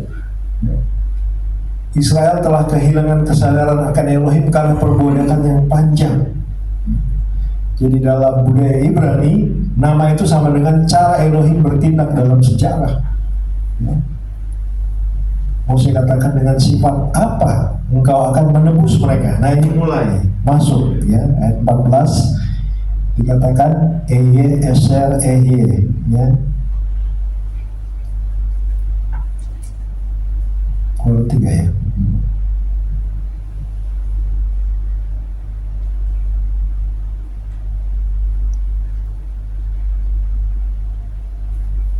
Lalu Mose berkata kepada Elohim, ayat 13, tetapi apabila aku mendapatkan orang Israel dan berkata kepada mereka, Elohim nenek moyangmu telah mengutus aku kepadamu dan bertanya kepadaku, bagaimana tentang namanya? Apakah yang harus kujawab kepada mereka? Firman Elohim kepada Mose, aku adalah aku. Lagi firman-Nya, beginilah kau katakan kepada orang Israel, aku telah mengutus aku kepadamu. Ya. Ehye Asher Ehye ya. Ini adalah jantung dari teologi kitab Shemot ya, kitab 70 Yetsirat Misraim ya. Jadi di sini dikatakan Musa bertanya, jika mereka bertanya siapa namanya, apa yang harus kukatakan? Karena dia mengutus Mose. Ketika dia pergi kepada mereka, apa yang harus kukatakan? Siapa namanya? Tuhan hanya berkata Ehye Asher Ehye. Aku akan menjadi yang aku akan jadi. Ya, artinya itu. Ya. Jadi makna literal dari Ehye itu aku akan menjadi. Ya. Itu bentuk future tense. Ya. Bukan aku adalah, tetapi aku akan hadir dan aku akan menyatakan diri. Ya. Itu bentuk kehadiran Tuhan. Bentuk kehadiran Tuhan yang saat itu memang betul-betul diperlukan oleh bangsa Israel. Ya. Betul-betul diperlukan, Israel betul-betul memerlukan seorang penebus yang harus membawa mereka keluar dari Mesir, keluar dari perbudakan. Makanya Tuhan katakan, aku akan ada yang aku akan ada. Artinya aku akan menyatakan diri. Jadi Elohim adalah yang sedang dan akan bertindak, itu artinya. Semak berduri itu penuh dengan duri yang menusuk. Adonai seolah-olah berkata kepada Mose, aku berada di dalam duri-duri bersama umatku. Selama mereka menderita, aku pun menderita bersama dengan mereka. Ada satu prinsip namanya Imu Anohi Betsara. Aku bersamanya di dalam kesesakan, dalam penderitaan. Jadi artinya Tuhan ingin menunjukkan kepada Mose, Israel menderita, aku pun menderita, merasakan penderitaan yang bangsa atau umatku alami. Ya, Tuhan tidak nyaman, tidak tenang, tidak. Tuhan merasakan, Tuhan ada di tengah-tengah penderitaan. Makanya Tuhan hadir di atas semak belukar. Itu bicara tentang penderitaan, bicara tentang perbudakan. Ya. Aku akan hadir bersama mereka dalam penderitaan. Aku akan hadir bersama mereka dalam kesusahan mereka, ya. Cukuplah kesusahan pada waktunya sendiri, ya, kata Mose. Maka Adonai mengatakan, Ehye, ya, Ehye, aku adalah mengutus aku. Ya. Elohim berkata, aku adalah dia yang menyertai mereka dalam penderitaan dan aku akan menyertai mereka juga terus. Ya, jadi ada frasa yang sama juga dengan Ehye itu dengan Haya Hofeh Yihye. Haya Hofeh Yihye itu artinya aku ada di sini, aku yang akan ada dan aku akan ada. Haya Hofeh Yihye itu menyatakan keberadaan dari Adonai Elohim, ya, eksistensinya yang terus menerus, bahkan dalam penderitaan umatnya sekalipun dia ada di situ, dia merasakan penderitaan itu, ya. Jadi ada semacam frasa yang sama ya antara Asher Ehye dengan apa tadi ya? Haya Hove Yihye, ya, Haya Hove Yihye. Bahasanya agak sama ya, jadi seperti itu ya. Nanti mungkin kita bisa bahas nanti lain waktu ya. Tetapi ini adalah menceritakan, menjelaskan bahwa Tuhan hadir di tengah-tengah penderitaan umatnya. Ya, dia pun tidak nyaman ya. Dia pun merasakan apa yang dirasakan oleh Israel. Ya. Lalu Elohim mengetahui masa depan, ya, Elohim mengetahui rancangan, ya. Apa yang akan dia berikan, apa yang akan dia kerjakan untuk Israel melalui Mose Rabbeinu, ya, melalui Mose Hagoel yang menebus. Ya. Jadi Midrash melihat Ehye sebagai Elohim yang tidak bisa dibatasi dengan definisi, Elohim yang bebas, yang tidak tunduk pada apapun, ya, menerabas ruang dan waktu, ya, tidak sama dengan dewa-dewa Mesir, ya. Justru di dalam kitab Shemot kita melihat bahwa dewa-dewa Mesir akan dihukum semua, ya, dipermalukan semua, ya.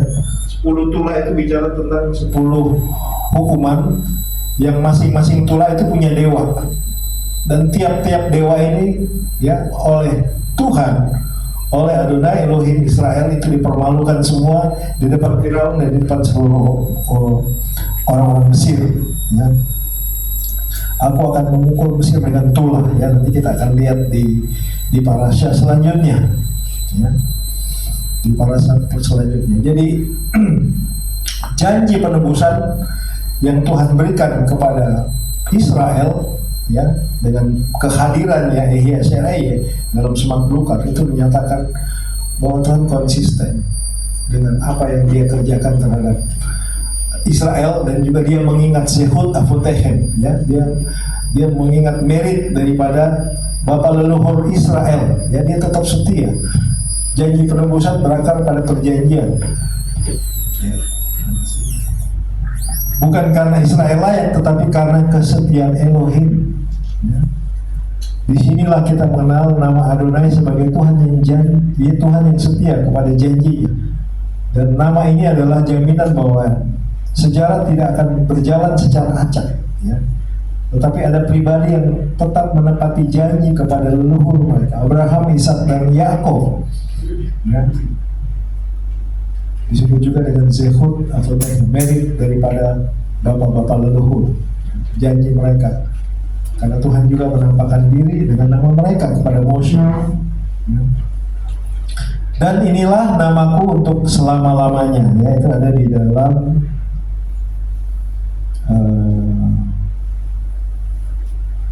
ayat 15, ya, ayat 15. Selanjutnya berfirmanlah Elohim kepada Mose, beginilah kau katakan kepada orang Israel, Adonai Elohim nenek moyangmu, Elohi Abraham, Elohi Ishak, dan Elohi Yakov telah mengutus aku kepadamu. Itulah namaku untuk selama-lamanya, dan itulah sebutanku turun-temurun. Nah, disinilah mulai digunakan kata Yud He Vav He, ya. Tetapi di situ dikatakan namaku untuk selama-lamanya dan sebutanku untuk turun-temurun. Ada dua versi, ya.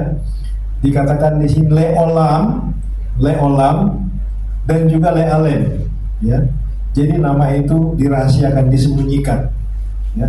Artinya nama itu tidak diucapkan secara sembarangan. Ya, nama kudus itu tetragrammaton, ya, yaitu Shem Hamevora, nama yang tak terkatakan. Ya. Itu dalam Midrash dikatakan seperti itu. Ya, bagaimana kita tahu sekarang ada kelompok-kelompok yang dengan bangganya ya obral-obral nama yang kudus, yang orang Ibrani, orang Yahudi sendiri sangat menghormati dan sangat sangat mereka yirat Hashem, ya, mereka takut akan nama itu, mereka mengasihi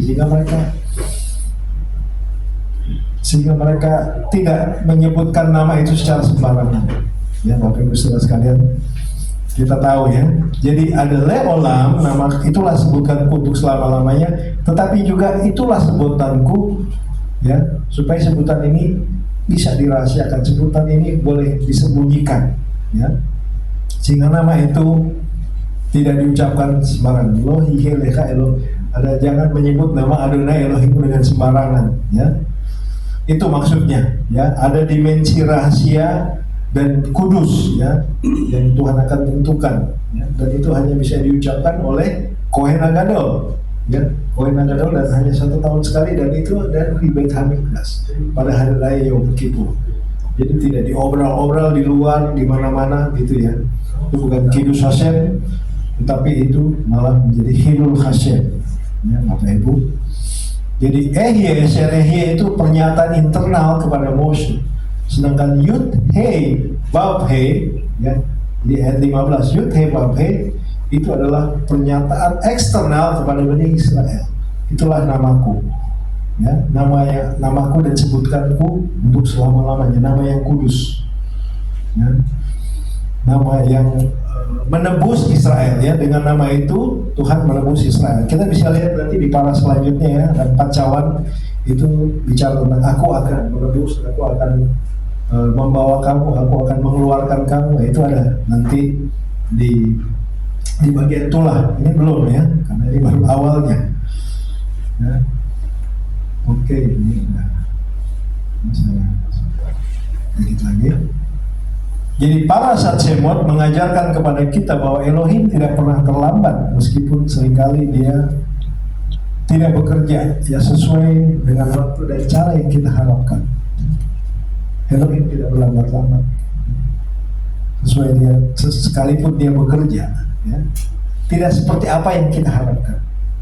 Ketika Israel berada di titik terendah dalam sejarah, ya, terjepit hadiratnya, ya, mereka berteriak kepada Hashem. Dan kemudian dia mengingat perjanjian. Dia menegaskan satu kebenaran penting bagi kita hari ini, bahwa penderitaan bukan tanda bahwa Elohim meninggalkan kita. Apa yang kita rasakan dalam hidup kita, ya, dalam perjalanan kita mengiring Tuhan, banyak hal-hal yang menindih kita, banyak hal-hal yang membuat kita tertekan, ya, banyak hal-hal yang membuat kita sepertinya banyak musuh, ya. Kita betul-betul terhimpit, gitu, ya. Tetapi seringkali tanda bahwa tanda itu adalah bahwa Tuhan sedang bekerja, ya. Tuhan ada di tengah-tengah umatnya yang menderita, seperti Israel, ya, di dalam semak belukar yang menyala. Dia ada. Jadi kalau Bapak Ibu mengalami hal-hal yang penderitaan selama mengiring Tuhan, jangan anggap itu satu yang sepertinya ini hukuman, ya, punishment. Tidak. Itu adalah bagian dari rencana Tuhan untuk memurnikan kita, iman kita. Ya, bagaimana emas itu bisa dimurnikan? Dia harus dilebur.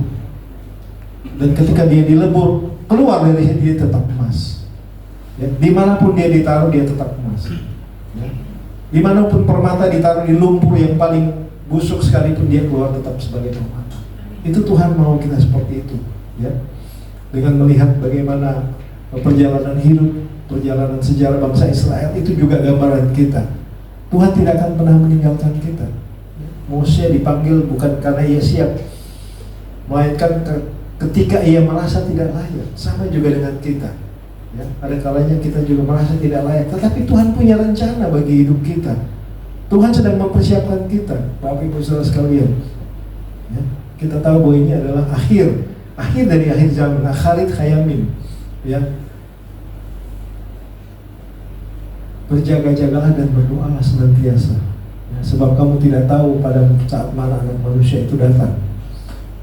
Jadi ini yang Tuhan tekankan, bahwa Adonai memanggil Mose, ya, adalah Elohim yang sama juga yang menyertai kita, yang membawa kita masuk kepada penebusan yang sempurna yang dikerjakan oleh penebus kedua, Yeshua HaMashiach. Sehingga apa? Sehingga kita menjadi rekan kerja Elohim, ya. Untuk apa? Untuk membangun kerajaannya di atas muka bumi ini, untuk membawa orang untuk mengenal Elohim, ya. Dikatakan di dalam Aleinu bahwa semua orang akan mengenal Elohim, ya. Semua orang akan tunduk.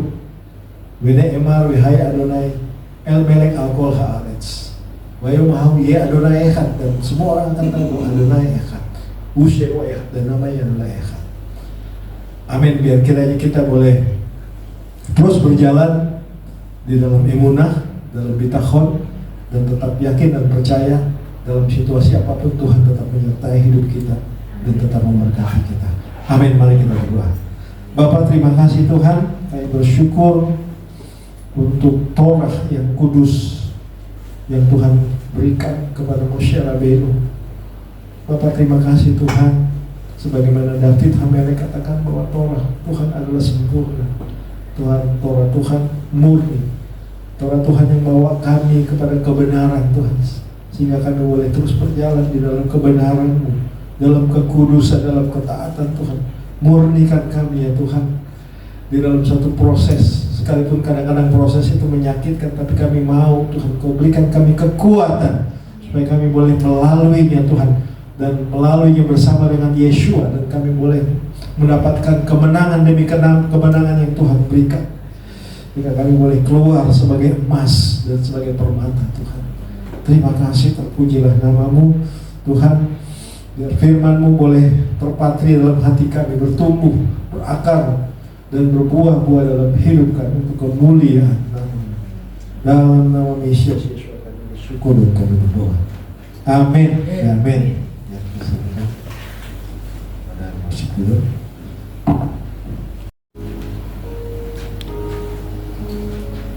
Firman Tuhan, arahkan hatimu kepada Tuhan dan terimalah berkat. Yevarechecha Adonai ve'yishmerecha, Ya'er Adonai panav elecha v'yikunecha, Yisa Adonai panav elecha ve'ashem lecha shalom. Adonai memberkati engkau dan melindungi engkau. Adonai menyinari engkau dengan wajahnya dan memberi engkau kasih karunia. Adonai menghadapkan wajahnya kepadamu dan memberi engkau damai sejahtera. Diberkatilah engkau di kota dan di ladang. Diberkatilah bakul dan adonanmu. Diberkatilah engkau ketika engkau keluar dan ketika engkau masuk. Engkau akan menjadi kepala dan bukan ekor. Engkau akan terus naik dan tidak akan turun pada saat engkau mendengarkan dan melakukan segala perintah Adonai Elohim dan melakukannya dengan setia. Engkau akan terus berjalan di atas jalan raya kemenangan yang Tuhan sudah sediakan bagimu. Kasih karunia dari Bapa dan cinta kasih dari Yeshua HaMashiach kepada jemaat serta persekutuan Ruach HaKodes menjadi bagian kita semua mulai hari ini sampai Maranatha, sampai Mesias Yeshua datang yang kedua kali. Dan semua orang percaya katakan amin. Amin. Ken Shalom.